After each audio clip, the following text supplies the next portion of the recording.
Bonsoir à toutes et à tous, bienvenue dans Guinée pour la grande édition de nos informations. Mais tout d'abord, le sommaire. Poursuite à l'hémicycle de l'examen sectoriel du budget sectoriel, les 3 ministres de l'éducation étaient face aux députés pour défendre leur budget.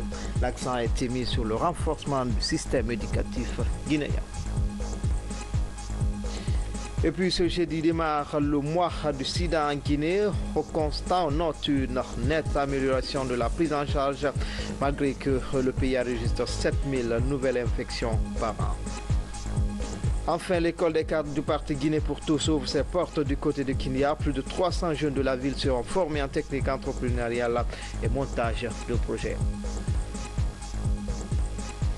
Voilà pour le sommaire. Encore une fois, bonsoir à tous.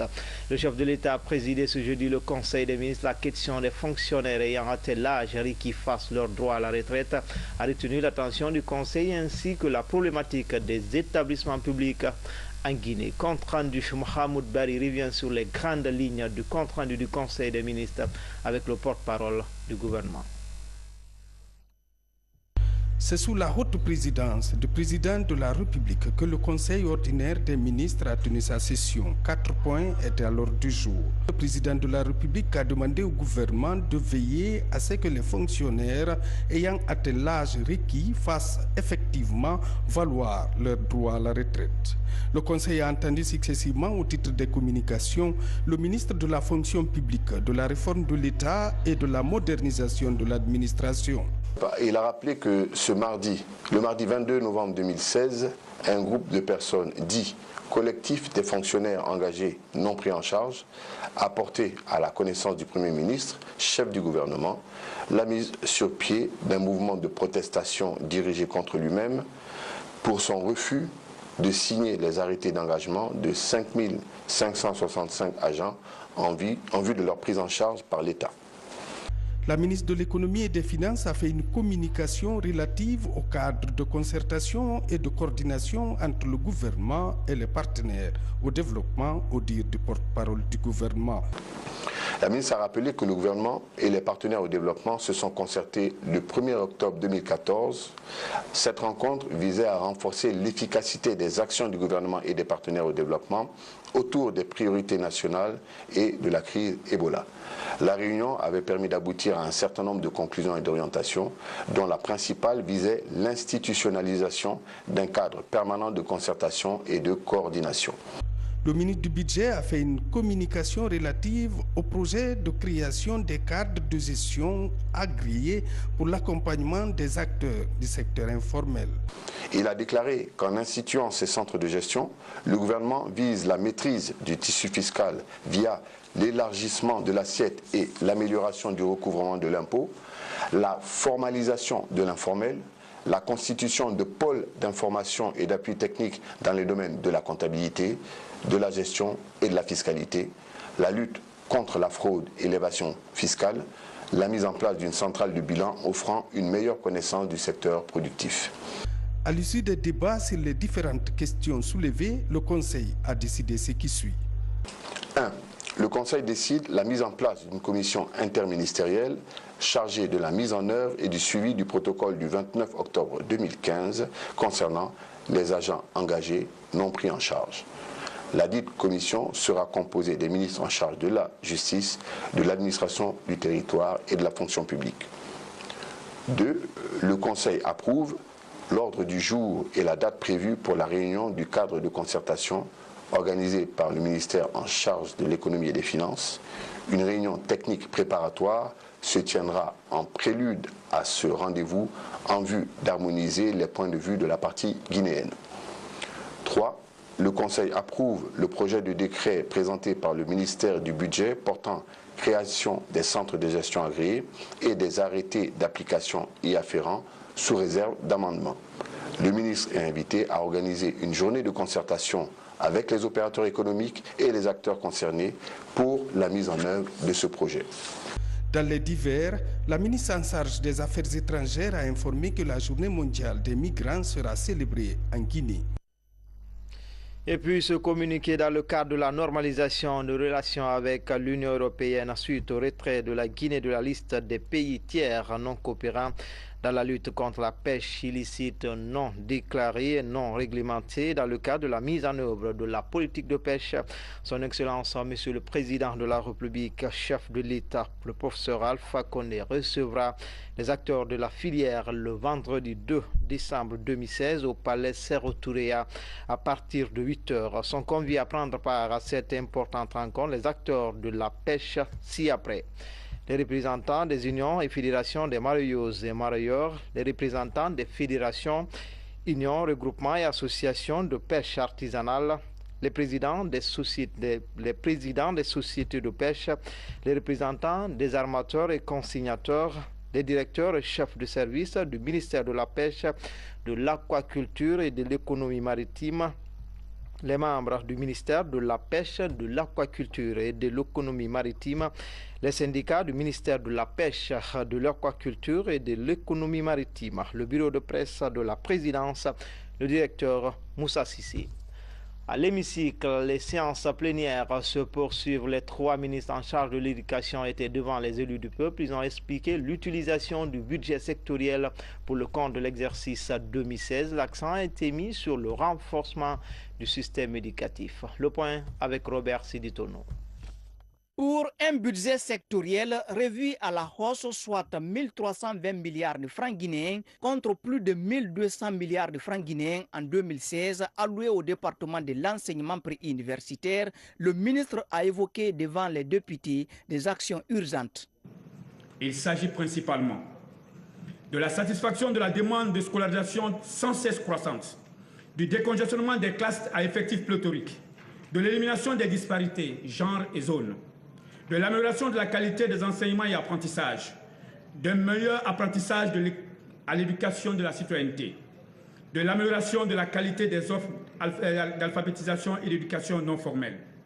Dans le secteur de l'enseignement technique, le ministre a attiré l'attention des honorables députés sur la place de la formation professionnelle dans la réduction de la pauvreté et le développement du pays. Le ministre a par ailleurs évoqué les actions à réaliser en 2016 avant de détailler le budget alloué à son département et des activités qui seront réalisées en 2017. Ce projet de budget se chiffre à 93 milliards. Les détails figurent notamment dans l'esquisse de la loi de finances 2016. Vous les verrez dans la nomenclature budgétaire. L'exécution de ce budget permettra d'obtenir les principaux résultats suivants. La construction et l'équipement de 6 écoles régionales des arts et métiers, la construction et l'équipement d'un centre de développement de compétences, la réhabilitation des centres de formation professionnelle et autres écoles nationales, la finition du siège de l'inspection du travail, réalisation des maisons de l'emploi et des compétences au niveau régional, la poursuite de la mise en œuvre du projet d'appui à la formation et l'insertion dans les secteurs agricoles et miniers dans le cadre du contrat C2D avec l'Agence française de développement.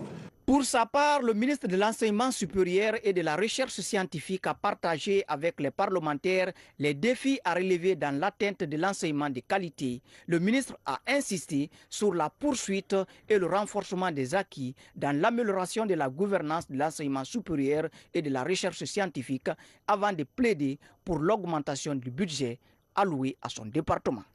L'objectif général de la politique de l'enseignement supérieur et de la recherche scientifique pour la période 2014-2020 est de refonder l'enseignement supérieur, de revitaliser la recherche en vue de contribuer à l'émergence politique, économique, sociale et culturelle de la Guinée, en cohérence avec le plan quinquennal de développement, le document de stratégie de réduction de la pauvreté, les objectifs de développement durable et les politiques sectorielles élaborées et mises en œuvre par le gouvernement guinéen. Ce sont plusieurs préoccupations qui portent sur la nécessité de l'organisation d'une journée de réflexion sur le système éducatif guinéen, la formation et le recrutement des enseignants qui ont été soulevées par certains députés. Nous sommes aussi conscients des allocations budgétaires qui leur sont faites. Mais ce qui est sûr, nous avons globalement le sentiment que les mesures qui sont envisagées dans le cadre de ce budget ne permettront pas de remettre le système éducatif guinéen sur les rails. Il faut qu'on s'assure que l'éducation a les allocations budgétaires nécessaires, que ces allocations-là sont utilisées à bon escient, que les réformes en profondeur sont faites, notamment dans le cadre de l'enseignement technique et de l'enseignement supérieur. Et nous demandons au gouvernement de faire un effort pour le secteur de l'éducation parce que c'est un secteur clé, nous le savons tous. Et nous savons tous le problème que l'éducation a, que nos enfants ont. Et ces problèmes ne pourront être résolus que lorsqu'ils auront le budget qui leur est convenable. Les travaux en plein air vont se poursuivre demain sur l'adoption du volet recettes du budget 2017. Dans le reste de l'actualité, plus de 3 millions d'enfants âgés de 0 à 59 mois sont concernés par la campagne de vaccination contre la polio en Guinée, d'où cet engagement de la première dame à contrer cette maladie lors du lancement des journées nationales à Conakry. Ali Badra Kondé, Mangamouri Kamara. Mobilisation et engagement en vue de l'éradication de la poliomyélite. C'est l'objectif de ce lancement de la campagne nationale de vaccination gratuite. Les enfants de 0 à 59 mois sont concernés. À ce jour, 7 cas ont été notifiés, dont 6 dans l'un des districts de Sigiri et 1 à Kankan. La polio, c'est une maladie, n'est-ce pas, infectieuse et qui paralyse les enfants et à vie. Donc c'est ce message-là qu'on fait passer, même maintenant là. Et les parents, c'est ce message fort qu'on fait passer pour qu'ils soient pénétrés vraiment de la gravité de la maladie. C'est une maladie silencieuse, mais une fois que l'enfant l'attrape, vous voyez les images ici, c'est regrettable, mais ces enfants ne vont plus être sur leurs deux pieds. C'est des enfants handicapés à vie et qui sont à la charge, n'est-ce pas, des familles respectives et de la société. Au cours de ces festivités, les techniciens de la santé ont expliqué les méthodes à observer pour éviter la poliomyélite. Dans la même lancée, la présidente de la Fondation Prosmi pour la santé maternelle et infantile a exhorté les parents à faire vacciner leurs enfants. La cérémonie de ce jour, consacrée à la mobilisation et au lancement officiel du 9e tour des campagnes de vaccination contre la poliomyélite dans notre pays, prévu du 2 au 5 décembre, répond au souci du gouvernement guinéen et de ses partenaires de donner la chance aux enfants de la Guinée de vivre longtemps et en bonne santé. Je voudrais donc saisir cette occasion de mobilisation pour le lancement des journées nationales de vaccination pour inviter les parents et les communautés à être à jour dans les vaccinations. D'après les données d'enquête disponibles, plus de 3 millions d'enfants ont été vaccinés en Guinée lors du 8e tour en octobre dernier. Ce 9e tour de vaccination, 3 autres millions d'enfants sont attendus à travers tout le pays. L'éradication de la polio en Guinée, une des priorités du ministère de la Santé et ses partenaires. Le 9e mai, dernier passage des journées nationales de vaccination contre la maladie au compte de 2016 a été officiellement lancé ce jeudi à Kankan, une région où les derniers cas de polio ont été notifiés en fin 2015. Reportage à Kankan, celui de Kirach, Mohamed Pati Kamara, envoyé spécial. Les derniers cas de poliomyélite en Guinée ont été notifiés dans les préfectures de Kankan et Sigiri en fin 2015. Pour une éradication de la maladie dans le pays, la région abrite le lancement du 9e passage des journées nationales de vaccination. 3 342 306 enfants de moins de 5 ans doivent recevoir les 2 groupes de vaccins anti-polio dans tout le pays. Je profite de l'occasion pour lancer un appel solennel à toutes les familles, à toutes les mères, à toutes les sœurs, à tous les pères, vraiment de sortir les enfants pour cette vaccination. Tous les enfants de 0 à 59 mois sont concernés par cette vaccination. Cette vaccination est gratuite. Même si les enfants ont été vaccinés, ce n'est pas un problème. Les enfants peuvent être révaccinés. La particularité de ce 9e tour des journées nationales de vaccination contre la poliomyélite est la mobilisation de l'ensemble des partenaires du secteur de la santé autour de la coordination nationale du PEV, programme élargi de vaccination. Tous ont un seul défi, déclarer la Guinée indemne de la poliomyélite à l'issue de l'évaluation des experts indépendants. Une évaluation prévue en fin janvier 2017. Il a été dit dans un plaidoyer en langue nationale par les maires, et nous en avons eu connaissance, toute la problématique et tous les défis posés par la région de Kankan. Je pense qu'un bon enseignant en la matière, il en a défini les difficultés, les concours, mais aussi toute l'espérance engrangé auprès de ce qui a été placé au niveau des populations et des agents vaccinateurs. Oui, monsieur le maire, le défi doit être relevé. Comme les tours précédents, la stratégie de ces journées nationales de vaccination est le porte-à-porte. Dans la région de Kankan, 2656 agents vaccinateurs pour 380 superviseurs de proximité sont mobilisés. En plus bref et en image, même son de cloche du côté de la commune de Matuto, dans l'une des plus grandes communes de Conakry. Le président de la délégation spéciale a appelé les parents d'élèves, les parents des enfants à plus d'implication dans les opérations de vaccination. Au titre de l'actualité en Guinée, le taux de prévalence du VIH-Sida est de 1,7%. Chaque année, le pays enregistre environ 7000 nouvelles infections. Selon l'ONU-SIDA, les personnes séropositives qui acceptent leur statut sérologique sont soumises à un traitement antirétroviral. Explication Hadia Toubari.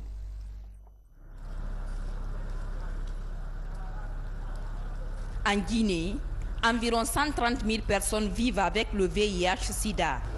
Seulement 24% des patients sont sous traitement antirétroviral, selon les statistiques de l'ONU-SIDA.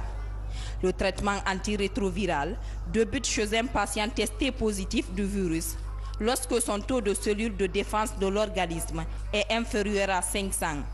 Les antirétroviraux permettent de lutter contre la multiplication des cellules, c'est-à-dire des virus. Deuxièmement, ces ARV aussi permettent de renforcer, de soutenir le système immunitaire des patients. Troisièmement, ces mêmes ARV-là permettent de soigner les maladies opportunistes. Le centre médical communal de Koléa est l'une des structures sanitaires disposant d'un service de prise en charge des malades du VIH. 451 patients sont suivis ici. Parmi eux, Kadiatou, dont le contrôle médical de ce matin atteste une perte de poids de 2 kilos. La cause, elle la connaît bien. Parce que j'étais un peu hargnée, même en parlant, on sent que ça ne va pas. La nuit, je fais des fièvres. Des fois, on me demande, il s'agit de quoi, tu prends quel médicament? J'ai dit, c'est pour ma santé, je prends. Parce qu'à la maison, il y a beaucoup de personnes qui me demandent, qui ne savent pas pourquoi je prends ce médicament. Et je n'ai rien dit d'abord. Kadiatou est approvisionné en médicaments pour une durée de 6 mois, conformément aux prescriptions du médecin. L'administration des antirétroviraux obéit à un calendrier strict. On leur donne le produit en leur indiquant la posologie, la prise du médicament, l'heure, parce qu'il y a une heure. Il ne faut pas prendre à n'importe quelle heure, parce qu'il faut 12 heures d'intervalle de prise. Il faut que le malade respecte l'intervalle là. Les IO, les ARV, tout est gratuit. Pour s'assurer de l'efficacité du traitement antirétroviral, les médecins soignants examinent les échantillons sanguins des malades. Une analyse biomoléculaire appelée charge virale. Le processus est réalisé en 3 étapes pour une durée de 8 heures. On met à une centrifugation de 3 minutes pendant quelques secondes et on met dans l'amplificateur qu'on vous a montré derrière. Et l'amplification dure pendant 2 heures. Il permet de détecter, c'est-à-dire la charge virale qui sont dans ces puits, dans ces échantillons qui sont déposés dans ces puits. Il permet de dire tel échantillon a tel nombre de virus et tel échantillon a tel nombre de virus, moins de virus ou bien taux de virus élevé. Aujourd'hui, la Guinée ne dispose que de 6 laboratoires biomoléculaires consacrés à la charge virale. Grâce à l'appui des partenaires comme Médecins sans frontières Belgique, environ 12 000 malades du VIH-Sida ont réalisé leur charge virale dans le pays. Le mois de décembre de chaque année consacré à la lutte contre le VIH-Sida, notre rédaction s'est intéressée à la vie d'une personne vivant avec le virus. Aboubakar Kamara, c'est son nom. Vous allez le voir, il vit avec cette maladie depuis des années, mais il arrive à surmonter les péripéties de la vie. Tcherno Maroufba, Fodé Kamara sont allés à sa rencontre, images et témoignages. Nous sommes à la Cité de l'Air, où nous avons rendez-vous avec une personne vivant avec le VIH. Diplômé en sociologie, Aboubacar connaît son statut depuis 8 ans. À 33 ans, il vit sous traitement antirétroviral. Mais la sérologie d'Aboubacar n'affecte pas son moral. J'ai connu mon statut quand j'étais à l'université. Par manque d'informations, j'ai abandonné le traitement. Au bout de quelques moments, je ne pouvais rien faire à moi-même car j'étais complètement malade. Un jour, j'ai écouté l'émission d'une radio dont le thème était sur le VIH. Il y avait une fille des Médecins Sans Frontières qui témoignait de son statut. J'ai pris le numéro de la fille, je suis venu à sa rencontre, elle m'a parlé toutes les informations liées au VIH-Sida. Elle m'avait dit que le VIH n'est pas une fatalité, mais c'est une réalité. Grâce au suivi régulier de ces traitements, Aboubacar s'est marié depuis 2 ans. Le risque de transmission de la maladie est aujourd'hui faible. Vivre en famille et maintenir ses relations avec les proches aide Aboubacar dans sa vie avec le VIH-Sida. Pourtant, au début de la maladie, le rapport avec le corps médical était déstabilisant pour Aboubacar. Ma réaction, c'était presque, je me croyais mort-vivant parce que je n'avais pas d'informations sur le VIH-Sida. En ce moment, le premier jour dont on m'a informé, c'est le laboratoire qui voulait me tuer sur place parce que quand il m'a donné le bulletin, c'était écrit séropositif. Au lieu d'envoyer mon bulletin dans le bureau de mon médecin, il m'a donné le bulletin main à main. Et puis en disant à ses collègues que le monsieur qui venait de se prélever tout de suite là a le VIH. Donc cela m'a beaucoup mis mal à l'aise. Je suis tombé dans la cour en pleurant, croyant que j'attends la fin de ma vie maintenant. À la différence de certains porteurs du virus maudit, Aboubacar continue à vaquer à ses occupations quotidiennes. Membre du réseau guinéen des associations de personnes affectées et infectées par le VIH-Sida, il concilie les activités de l'ONG et son travail. Employé à Médecins Sans Frontières, Belgique, au compte du projet VIH-Sida, Aboubacar est bien intégré dans son lieu de travail. Dans le bureau où vous êtes comme ça, c'est un bureau des conseillers qui sont amplement informés.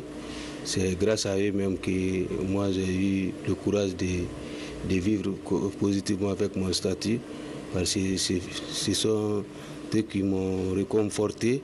Je suis à l'aise avec mes collègues de service. Je ne sens pas de discrimination ni de stigmatisation. Je travaille avec Aboubacar depuis 2012 déjà. Et ça se passe bien, malgré que je connais son statut. On collabore très bien et puis on est ensemble dans le bureau de l'associatif.